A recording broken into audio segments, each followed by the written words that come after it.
পররাষ্ট্রমন্ত্রী doctor A K Abdul Momen MP বলেছেন, প্রতিবন্ধকতা থাকলেও বাজেটে জিডিপির যে লক্ষ্যমাত্রা ধরা হয়েছে তা অর্জন সম্ভব হবে।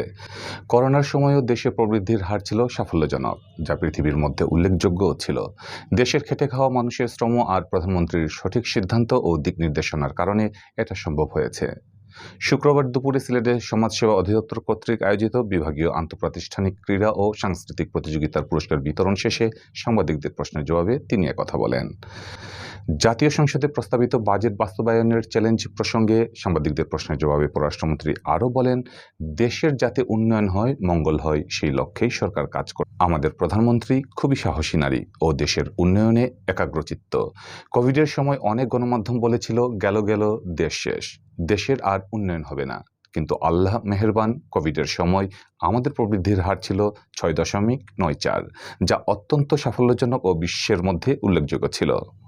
মন্ত্রী বলেন, বাজেটে প্রবৃদ্ধির লক্ষ্যমাত্রা 7.5 ধরা হয়েছে। অনেক বড় বাজেট।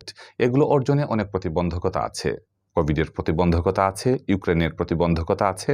এরপরও আমরা আশাবাদী, কারণ আমরা প্রতিবন্ধকতা জয় করে সফলতা অর্জন করতে জানি। জনপ্রতিনিধিরা বেশি দুর্নীতি করেন না মন্তব্য করে পররাষ্ট্রমন্ত্রী ডক্টর মোমেন বলেন, দেশে 65,000 জনপ্রতিনিধি রয়েছেন।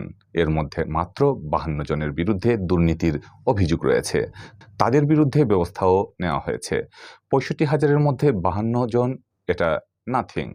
দেশে সুশাসন আছে বলেই জনপ্রতিনিধিরা দুর্নীতিতে জড়ান না।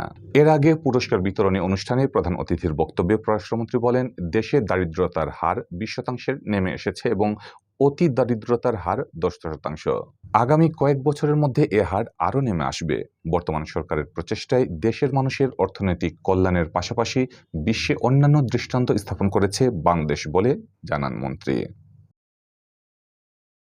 বঙ্গবন্ধুর কন্যা শেখ হাসিনা যে পথে দেশ পরিচালন করছেন, ইনশাআল্লাহ আমরা আমাদের স্মৃত লক্ষ্য সোনার বাংলা, একটা উন্নত, সমৃদ্ধশালী, স্থিতিশীল, অসাম্প্রদায়িক অর্থনীতি, যেখানে অন্ন, বস্ত্র, বাসস্থান, শিক্ষা সেবা, স্বাস্থ্য সেবা সমার্জবে নিশ্চিত হবে। আমরা সেই দিকেই তাকিয়ে আছি এবং এটা করার জন্য যা যা করা দরকার আমরা সেটা করা যাব। দোয়া করেন এই আওয়ামী লীগ সরকার থাকলে বিশ্বাস করতে পারেন যে আপনাদের জীবনমানের অনেক অনেক উন্নয়ন হবে।